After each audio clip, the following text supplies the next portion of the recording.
Hello everybody, it's Kirsty here again. It's a miserable day outside today. It's March and we've had some really nice weather up here, but now it's just decided to get minging again, which is really not very nice. Anyway, so I just felt like I wanted to do a quick update in terms of my liver stuff. So I was having a bit of trouble around Christmas time in terms of my neutrophils. My white blood count was quite low, so we tried to go on a new drug called tacrolimus, which is an immunosuppressant, another immunosuppressant, so that we could try and take down my azathioprine dose. So azathioprine is another immunosuppressant that I've been on since 2013, and I have found that when I've come down off azathioprine that my liver starts to flare again, and I've had to have steroid treatment to bring my levels back down. So we started to taper down off azathioprine. My platelet count was quite low as well, so that was another reason why we wanted to try and reduce azathioprine, because that has an impact on your bone marrow. It's quite a potent drug. So yes, I came down off it, put on tacrolimus and felt okay, and then when I came to get bloods done just at the end of January there, my ALT was up at 300, I think, yeah, which is not great, but I kind of expected it would be like that because it was actually 200 and then I got them down a week later and they were 300, but I hadn't actually done any treatment in between, which was annoying. So yeah. I kind of expected it because, like I say, every time I've tapered down azathioprine, my liver's, it's like my immune system's a raging fire that goes again. So it wasn't out of the blue, but unfortunately I'm kind of running out of options in terms of immunosuppressants, because I want to, ultimately I think they're considering me now as being on a one path to transplant, and you don't want to make your patient too immunocompromised, if that's the right word. You don't basically want to give them all the immunosuppressants in the world before they've even had a transplant, because that's when you're going to need the most immunosuppression, because you're putting a new organ in your body, so obviously you don't want your body to recognise it as a foreign body and start attacking it, rejecting it. So they're not really keen to sort of up my azathioprine again, but at the same time they can't just leave my liver to be playing around at 300 ALT level, because that's doing some level of damage. So to quote my doctor, it leaves us between a rock and a hard place. So what we've decided to do is slowly taper up the azathioprine to a sort of intermediate dose, and I'm back on steroids. Woo! I'm so happy. Not, because I hate steroids with a passion. So today's video is basically just me updating that. Also, I got new wigs. So this is one of my new wigs. This is Ivana Mono, I think, in ginger brown, and I did something very dramatic this week for me. I actually wore this wig to work. So for the past 4 years actually, since I left uni or started wearing wigs, I have always worn my natural or my human hair wig, and I've never really told anybody about wearing wigs, and nobody's noticed, which is nice. But I was just getting to the stage now where my hair is so thin, like I struggle to put it up in a bun now to go to the gym, which is really annoying. And I feel that the human hair wig that I have clips in, and I feel that the clips are kind of making my hair even weaker. So, and I was like, you know what, like I kind of fancy having a different hairstyle. So I now, if you could see the boxes down there, in fact let me get them.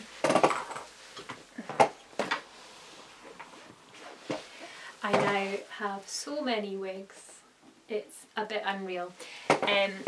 But I decided, you know what, I'm going to wear it to work. So Monday, I don't know if this is the steroid buzz, I was like, I'm just going to wear it. So I wore it, and you know what, everyone was like, oh, your hair's lovely, like it's so nice. And I could have just been like, and to some people I was just like, oh thank you, that's lovely, thank you.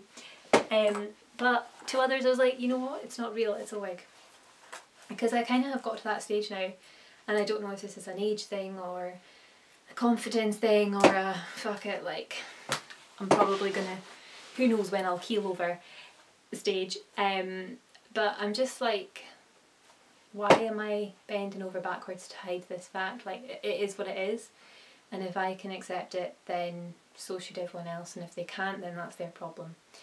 So that was a big step for me. It still takes a lot of guts to walk into work with a wig on, but everyone was really nice about it. So as you would expect, you know, if anybody wasn't, then they're clearly a massive douchebag.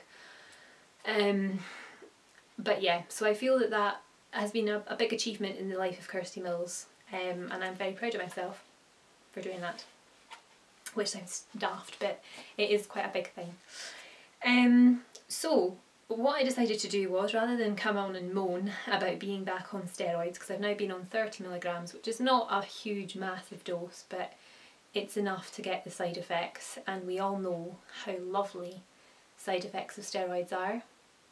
They're horrible. So not even thinking about like the really serious stuff like osteoporosis, diabetes, you know, weight gain, blah blah blah. Just things like your mood changes, you feel depressed sometimes, and you feel really, really happy, and I just don't feel right. My mouth right now feels like, I don't know, it's like I'm going to metally taste. I always get this when I'm on steroids. My taste changes. It doesn't stop me from eating, right enough, but I just don't feel like myself.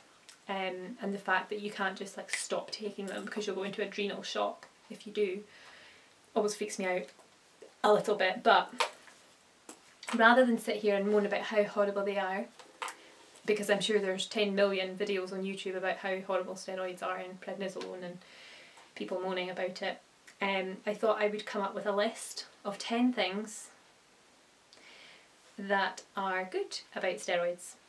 Okay, and I've actually managed to get 10, which I was shocked at because I was struggling, but I got them. So number one, they save your life. So there's no two ways about it. You would be put on steroids unless you absolutely needed to be, and likely they are fighting some kind of really serious wrongness in your body. So from that point of view, if prednisolone hadn't been invented, I wouldn't be here. So as much as I hate it and love to moan about it, I secretly love it, because it means I'm still healthy. Touch wood. And that is, I think, something that you need to keep in mind at all times when you're on steroids, because that's the end goal. You're not going to be on them, hopefully, forever, at a high dose anyway. They wouldn't do that. But yeah, just keep that in mind if you can. So number two, for me, it kind of helps me to eat more healthily, because I am so conscious of eating not salty food, not really fatty food, sort of monitoring that I don't snack too much. I think being on steroids forces me to be more healthy in my life and eating choices. So from that point of view, like, I actually find sometimes when I go on steroids that I end up losing weight for the first wee while before I taper down and realise that chocolate is actually okay. Yeah, I actually lose a wee bit of weight, so it's got its ups, you know, you never know. I know for a lot of people though, they can't help putting on weight on steroids, and that's really shite. So it's just, each body is different. Number three, an increase in energy. So I actually, sometimes in the mornings when I'm on steroids, I am buzzing for life. I wake up at like 5:30 and I'm like, woo, let's go get him. I'm gonna go and do an amazing day at work. And I quite like that. I don't normally get that when I'm not on steroids or when I'm on like lower doses, so, you know, all things considered, it's not that bad. And also, sometimes you just, like last night, I was dancing to Hotline Bling with my sister at 10:30 at night. I would never normally be dancing at 10:30 at night. I don't know where this energy came from, but I was properly like hotline blinging, well no, but you know what I mean. So that excess energy is number 3, third thing. Number 4, I've got this, and it could be seen as a negative, but racing mind. So sometimes when I am on steroids, I think about 900 things at the same time, like round and round and round in circles. And I think that's maybe not the best thing in the world, especially if you're prone to anxiety and it's negative things you're thinking about. But I tend to think about things like, what am I going to do tonight? What am I going to have for my tea tonight? What am I doing at lunchtime? What am I going to do? And it's actually quite enjoyable sometimes. And you see, if you can focus that on like work, it's quite productive. So like, if you just think to yourself, I'm going to harness this energy and I'm going to blast out 20 emails in a minute, it's quite positive. So I don't actually mind it too much. But then again, at night time when you're trying to get to sleep and your mind is racing, it's not great. Treats is number, I think I'm on 5. I should really have written these down in numerical order, but I'm just choosing them as I go through them. Treats. So when I'm on steroids, I like to treat myself a lot. So what I mean by that is, because I'm not having chocolate or biscuits as much as I normally am, I'm still having a few. I'm like, right, I'm going every week that I get a blood test, after the blood test, I'm like, I'm going to go and make myself a nice cup of tea, or I'm going to go and buy myself a new nail polish, or a new lipstick, or a new jumper. Which, yeah, if you don't have a lot of money, like, and I'm not saying I do, but if you're strapped for cash, you're obviously not able to do that. But even just like little things like, I'm going to treat myself to watching a film on telly, or I'm going to treat myself to doing a bit of yoga tonight, or something like that. Just really looking after yourself and sort of just taking time to treat yourself in ways that don't involve food or drink. And just sort of like remembering that, you know, each day is a gift. Chat with nurses is another positive. Because I'm on steroids now, I'm kind of getting bloods done every week, but I quite enjoy going in and seeing the nurse, getting a bit of chat, seeing how they are. They're always really nice to me. So there's worse things to be getting done than blood tests. They make me drink more water. So again, I don't know, steroids make you quite bloated and flushed, and the whole puffy cheek thing, which I get a big dose of. I tend to try and flush out as much as I can using lots and lots of water. So in a roundabout way, being on steroids forces me to drink more water, which can only be a good thing unless you've got bad kidneys, in which case I think you need to monitor how much you drink. But thankfully my kidneys are alright, so. It forces you to take each day at a time. So when I was first put on steroids back in 2013, I freaked out, basically. No two ways about it. And I remember I had like a little planner thing of like days left on steroids, which you can't do. Like, but I had calculated that, you know, I was going to taper down every 2 weeks by 5 milligrams, and then after 45 days I would be at like 10 milligrams or something like that. And I would count off the days that I had too much time on my hands, essentially. That's the downside of being a student. But I think that when you are on steroids, because every day you're just like, oh, I don't know how I'm going to feel today, am I going to feel okay, am I not going to feel okay, because they make you feel a bit bleh. It just forces you to live each day as it comes, which is not a bad thing. And I'm very, very lucky in that I am able to, you know, move around and still continue my job and my life as normal when I'm on steroids, and have been able to. So I mean, this obviously won't be applicable for everyone living life to the full every day, but it does kind of give me that mindset, because I don't know what the next day is going to bring. And then finally, just love life.